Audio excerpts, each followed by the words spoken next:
make stupid, dumb jokes. First job I've ever had where I could use my natural talents. MASH wasn't just a TV show, it was a phenomenon. But behind the laughs and the drama, the cast held onto stories and secrets most fans never realized. Until now, for 11 seasons, the 4077th Mobile Army Surgical Hospital was a fixture in American homes. Through the crackle of a PA system and the whir of helicopter blades, audiences came to know and love a cast of characters who used humor as a shield against the horrors of war. MASH was a cultural phenomenon, a show that managed to be hilariously funny one moment and devastatingly tragic the next. Its finale, in 1983, remains one of the most watched broadcasts in television history. But even for the most dedicated fans, for those who can quote Hawkeye's wisecracks or hum the theme song by heart, the show holds layers of depth and behind-the-scenes realities that were never fully apparent on screen. The cast and creators embedded a complexity into the series that often went unnoticed, overshadowed by the brilliant comedy. Today, we're pulling back the surgical curtain to reveal what the cast themselves have talked about for years, the details and truths that most fans never quite figured out. One of the most fundamental misunderstandings about MASH revolves around its very sound, specifically the sound of laughter. The laugh track was a standard, non-negotiable part of television comedy in the 1970s. For network executives at CBS, it was a crucial tool to signal to the audience when something was funny. It was a safety net. But for the creators of MASH, Larry Gelbart and Gene Reynolds, it was an artistic betrayal. They envisioned the show as something new, a hybrid that didn't fit neatly into the sitcom box. They argued passionately that adding canned laughter to scenes of exhausted surgeons working desperately to save lives was not just inappropriate, but grotesque.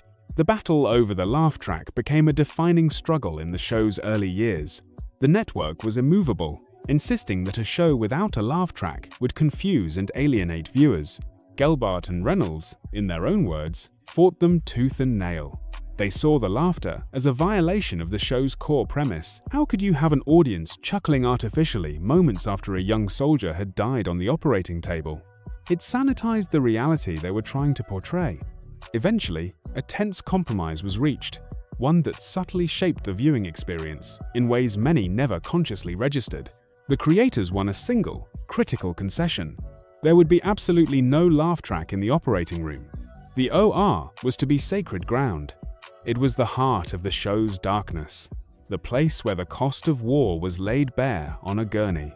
The moment the characters pushed through those swinging doors, the soundscape of the show changed. The familiar rhythm of setup and punchline, punctuated by audience laughter, vanished. It was replaced by the tense quiet of surgery, the clipped commands of doctors, the squish of clamps, and the beep of monitors. This deliberate sonic shift was a powerful narrative device. It told the audience, without a single word of dialogue, that this place was different. This was real. Alan Alda, who played Captain Benjamin Franklin Hawkeye Pierce, was a vocal opponent of the laugh track throughout the show's run. He felt it diminished the actors' performances and insulted the audience's intelligence. He believed the viewers were smart enough to know when to laugh and when to feel the gravity of a situation. For him, the OR rule was a small victory in a larger creative war. Over the years, the creators and cast continued to push the boundaries. They would write scenes that were so dramatic or so poignant that adding a laugh track would feel absurd, forcing the network's hand. As the show grew in popularity and critical acclaim, its creators gained more leverage. They began to dial down the laugh track, making it quieter and using it more sparingly in later seasons. A gradual weaning process that mirrored the show's own journey from a more straightforward comedy to a profound drama that just happened to have jokes. What most American fans never knew is that this entire debate was moot in other parts of the world. In the United Kingdom, for instance, the BBC made the bold decision to broadcast MASH from the very beginning, with the laugh track completely removed. British audiences experienced a fundamentally different show. For them, MASH was never a sitcom. It was a half-hour drama with comedic elements. The jokes landed on their own merit, and the silences between them were filled not with manufactured mirth, but with the ambient sounds of the camp and the unspoken tension of the characters. This laugh track-free version is often cited by purists as the true vision of Gelbart and Reynolds. and it highlights how much a simple audio element can completely redefine a show's genre and emotional impact. The cast knew they were walking a tightrope between comedy and tragedy, and the fight over the laugh track was the ultimate manifestation of that balancing act. Another element that has long puzzled attentive viewers is the show's timeline. The Korean War, the historical setting for MAS-H, officially lasted for 3 years, from June 1950 to July 1953. The television show, however, ran for 11 seasons, from 1972 to 1983. This created a strange and surreal temporal paradox. How could these characters be stuck in a 3-year war for over a decade of television? The answer, as the cast and writers have explained, is that the show was never meant to be a chronological, day-by-day documentary of the Korean War. It wasn't operating on calendar time. It was operating on emotional time. The passage of weeks, months, or years was secondary to the exploration of the character's psychological state. The feeling the creators wanted to capture was one of being trapped in a seemingly endless present. For the doctors and nurses of the 4077th, time became a blur. The war was a monotonous cycle of helicopters arriving, meatball surgery, and brief moments of sanity-preserving antics, only for the cycle to begin again. The show's timeline, or lack thereof, was a deliberate artistic choice to reflect this sense of purgatorial stasis. If you watch closely, you'll notice the show is remarkably vague about specific dates. Holidays like Christmas were depicted multiple times, suggesting the passage of years, yet the war itself never seemed to progress. Characters would refer to being there for a year, or too long. But these were subjective measures of exhaustion, not objective markers of time. The writers famously had a rule: don't get bogged down in historical accuracy of troop movements or specific battles. The war was a backdrop, a condition, not a plot to be followed. The real story was about how human beings endure the unendurable.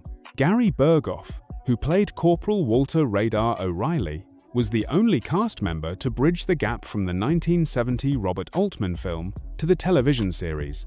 He was, in a sense, the show's original anchor. His character's departure in Season 8 was a major event, and the way it was handled speaks to this idea of emotional time. Radar's journey was complete. He had arrived as a naive Iowa farm boy and was leaving as a young man who had seen too much. His time in Korea was over, not because the calendar said so, but because his personal story arc had reached its conclusion. This character-centric approach to time allowed the show to run for 11 seasons without ever feeling rushed or historically nonsensical. It was never about the 3 years of the Korean War. It was about the infinite, psychological, forever, of being stuck in a place you desperately want to leave. The long run of the show became a meta-commentary on the war itself for the viewers. As for the characters, it felt like it would never end. Perhaps the most significant aspect of MAS-H that evolved in plain sight, yet in ways fans didn't always consciously track, was the characters themselves. They were not static sitcom archetypes. They were dynamic, changing individuals profoundly affected by their experiences. This evolution was not accidental, it was fiercely championed by the actors who portrayed them. Let's start with Hawkeye Pierce. In the early seasons, Alan Alda's Hawkeye is very much in the mold of the movie character, a brilliant, wisecracking, martini-swilling prankster whose primary motivations are chasing nurses and bucking authority. He is the comedic engine of the show, but as the seasons progressed, Alda, who became heavily involved in writing and directing episodes, began to steer the character in a different direction. He felt a deep responsibility to portray the toll the war was taking on this man. The jokes remained, but they became more desperate, more manic. The womanizing softened, replaced by a deeper, more weary humanism. Alda pushed to show Hawkeye's vulnerability, his rage, and his encroaching despair. We see him break down. We see him question the very purpose of his work, and we see him grow increasingly isolated by the horrors he witnesses daily. This was not the typical trajectory for a sitcom lead in the 1970s. Alda fought to ensure that Hawkeye was not just a joke machine, but a complex man slowly being eroded by his environment. The Hawkeye of Season 1 would be almost unrecognizable to the shattered man we see in the final episode. This transformation from a clown prince to a broken healer was a gradual 11-year performance that deepened the show's meaning with every passing season. Alda understood that the real story wasn't just about the war, but about what the war does to a person's soul. An even more dramatic and important evolution was that of Major Margaret Houlihan. In the movie and the early seasons of the show, she was primarily known by the demeaning nickname Hot Lips, a caricature of a rigid, by-the-book army nurse who was also the secret lover of the equally cartoonish Major Frank Burns. She was the butt of the joke, the uptight foil for Hawkeye and Trapper's freewheeling antics. Loretta Swit, the actress who played Margaret, was deeply unhappy with this one-dimensional portrayal. She saw Margaret not as a joke, but as a highly skilled, professional head nurse and a career army officer who had worked hard to get where she was, only to be defined by her relationship with a married man and subjected to constant harassment. Swit campaigned tirelessly with the writers and producers to allow her character to grow. She argued that Margaret was more than Hot Lips, and she deserved to be treated with respect, both by the characters on the show and by the narrative itself. Her efforts paid off spectacularly. The turning point came after the departure of both Frank Burns and Trapper John. With those relationships severed, Margaret was free to redefine herself. The writers began to explore her ambition, her patriotism, her loneliness, and her deep-seated desire for respect. She divorced her husband, focused on her career, and slowly, painstakingly, forged a truce and then a genuine friendship with Hawkeye. They evolved from sworn enemies to peers who understood each other's pain and professionalism. The scene in the episode Comrades in Arms, where a vulnerable Margaret and Hawkeye huddle together for warmth and comfort under enemy fire, is a landmark moment. It would have been unthinkable in the early seasons. Loretta Swit's insistence on her character's humanity transformed Major Houlihan from a punchline into one of television's most complex and celebrated female characters. The dropping of the Hot Lips nickname was a deliberate signal of this profound change. This brings us to the great antagonist swap, a moment that fundamentally altered the show's DNA. For the first 5 seasons, the primary source of conflict in the swamp came from Major Frank Burns, played by Larry Linville. Frank was, by design, a buffoon. He was an incompetent surgeon, a hypocritical moralizer, and a sniveling coward. He was the perfect comedic villain because he was utterly contemptible. Hawkeye and BJ could run circles around him, and the audience loved it. However, Larry Linville grew increasingly frustrated. He was a talented actor who felt trapped in a role with no room for growth. Frank Burns could never learn, never change, never show a shred of dignity. He was a static character by necessity. After 5 years, Linville decided he had taken the character as far as he could and chose not to renew his contract. His departure presented the creators with a huge challenge and a golden opportunity. Instead of simply recasting Frank or creating a similar character, they went in the exact opposite direction. They created Major Charles Emerson Winchester III, played by the brilliant David Ogden Stiers. Charles was everything Frank was not. He was a highly skilled, Harvard-educated surgeon, arguably even more talented than Hawkeye. He was a man of culture, wit, and immense, if arrogant, dignity. He wasn't a fool to be ridiculed. He was a genuine intellectual and philosophical foil for Hawkeye. The arrival of Charles Winchester elevated the entire show. The conflict was no longer about good doctors versus a bad doctor. It was about competing worldviews. Hawkeye's messy humanism clashed with Charles's refined elitism. Their battles were fought with surgical skill and razor-sharp wit, not cheap pranks. But crucially, Charles was also allowed to have depth. We saw his love for his family, his passion for classical music, and, in several powerful episodes, his profound sense of loss and compassion when confronted with the brutality of war. The episode Death Takes a Holiday, where Charles anonymously donates expensive chocolates to a local orphanage, only to learn the family sold them on the black market for food, is a masterclass in character development. His journey from arrogant Boston Brahmin to a man humbled and forever changed by his time in Korea was one of the show's most compelling arcs. Replacing Frank with Charles was a brave and brilliant move that allowed Mass H to mature into the sophisticated dramedy it's remembered as today. While the actors were the soul of the show, another, more subtle character was the set itself. The 4077th felt like a real, lived-in place. and that's because, in many ways, it was. The production was split between two primary locations. The interior scenes, the the swamp, the mess tent, were filmed on Stage 9 at the 20th Century Fox Studios in Century City, California. The soundstage was hot, cramped, and minimally decorated, which added to the authenticity of the scenes. The cast often spoke of how the claustrophobic nature of the set helped them get into the mindset of their characters. But the iconic exterior shots, the ones with the helicopters landing and the dusty tent city sprawled across a valley, were filmed about an hour's drive away, in what is now Malibu Creek State Park. This outdoor set gave the show its cinematic scope and its gritty, sun-baked realism. The mountainous terrain looked remarkably similar to the real landscapes of Korea.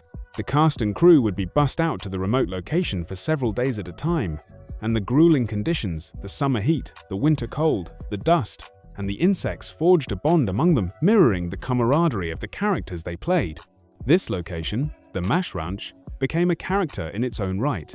It was the physical manifestation of the war, the inescapable environment that surrounded them. And in a dramatic case of life imitating art, the set itself met a fiery end that was brilliantly woven into the show's narrative. In October of 1982, during the filming of the show's final season, a devastating brush fire swept through the Santa Monica Mountains. The fire completely destroyed the outdoor set. The tents, the signpost, the ambulance, it was all reduced to ash. The production team was faced with a disaster. The show's finale had not yet been filmed. Instead of trying to rebuild the set or find a new location, the writers, led by Alan Alda, who was co-writing and directing the final episode, made an inspired decision. They wrote the fire into the story. In the finale, goodbye, farewell, and amen. A forest fire caused by incendiary bombs forces the 4077th to evacuate their camp, a procedure known as a bug-out. The real-life footage of the smoldering, ash-covered landscape was used in the episode, adding a level of haunting verisimilitude that no set designer could ever replicate. The cast's emotional reactions to seeing their set of 11 years destroyed were real. The fire provided a powerful visual metaphor for the end of the war and the end of the series, a final, destructive act that would force everyone to pack up and go home. For fans who never knew the backstory, it was just a dramatic plot point. For the cast and crew, it was a poignant and unplanned farewell to a place that had been their creative home for over a decade. The stories told on MASH often felt shockingly real, blending humor with a raw depiction of medical work under pressure. This authenticity was not an accident. It was the result of a deep commitment from the writers' room, guided by Gene Reynolds and Larry Gelbart, to honor the experiences of real medical personnel. From the very beginning, they made a concerted effort to ground the show in reality. The writing staff conducted extensive research, poring over books, journals, and military archives. But their most valuable resource was the people themselves. They sought out and interviewed dozens of surgeons, doctors, and nurses who had actually served in Mobile Army surgical hospitals during the Korean War. These veterans became the show's unofficial consultants and its source of inspiration. The stories they told, some funny, some horrifying, all true, found their way directly into the scripts. A surgeon named Walter D. Hawkeye Pierce, who had written a memoir about his experiences, was an inspiration for the main character's name and spirit. Dr. Richard Hornberger, under the pseudonym Richard Hooker, wrote the original novel that inspired both the movie and the show. But the show's writers went far beyond the source material. They would hear a story from a veteran about a specific surgical procedure they had to improvise, a ridiculous prank they pulled to stay sane, or a moment of profound loss that haunted them, and they would build an episode around it. For example, the episode The Incubator, where Hawkeye and Trapper go to extraordinary lengths to acquire a proper incubator for the camp, was based on real accounts of doctors having to scrounge and bend the rules to get the supplies they needed. The medical jargon used in the OR was meticulously vetted. The cast was given basic training on how to handle surgical instruments and perform procedures in a believable way. The show hired a medical advisor, Dr. Walter Deschel, to be on set to ensure the accuracy of the scenes in the operating room. This dedication to realism is what separated MASH from other sitcoms. The comedy was a coping mechanism, but the work was deadly serious. The writers understood that the humor would only be effective if the stakes were real. The audience had to believe that these people were in genuine danger and were performing life-saving work. The cast often spoke about the weight of this responsibility. They weren't just playing doctors. They were representing the experiences of thousands of men and women who had lived through that reality. By weaving real stories into their fictional world, the writers created a show that felt less like a television program and more like a collective memory. Finally, no discussion of MASH's hidden depths would be complete without a look at its monumental finale. Airing on February 28, 1983, Goodbye, Farewell, and Amen was more than just a television episode. It was a national event. An estimated 106 million people tuned in, a record for a scripted series that still stands today. The episode was 2.5 hours long, a feature-length film designed to provide a fitting conclusion to an 11-year journey. What many fans may not have fully appreciated at the time was just how radical and psychologically complex the finale truly was. The central plotline does not revolve around a final, zany prank or a last-ditch effort to beat the army. It revolves around Hawkeye Pierce having a complete mental breakdown. The episode opens with Hawkeye in a psychiatric hospital, unable to cope with a memory he has repressed. This was an incredibly bold narrative choice for what was still, in the eyes of many, a comedy series. Throughout the episode, through his sessions with a psychiatrist, played by Alan Arbus, who had a recurring role as Major Sidney Friedman, Hawkeye slowly pieces together the traumatic event. He recounts a story about being on a bus with a group of Korean refugees. To avoid being discovered by an enemy patrol, he urgently tells a woman to quiet her cackling chicken. The woman complies, and the patrol passes.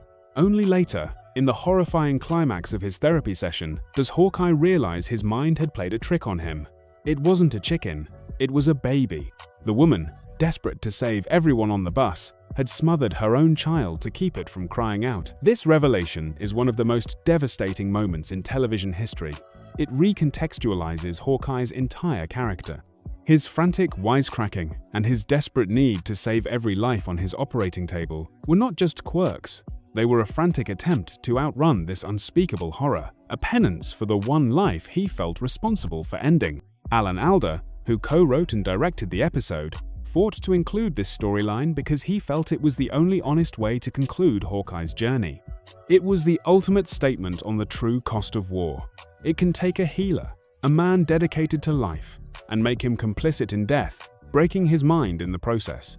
The rest of the finale provides closure for the other characters. Klinger decides to stay in Korea to marry a local woman. Jay finally gets to go home to his wife and daughter.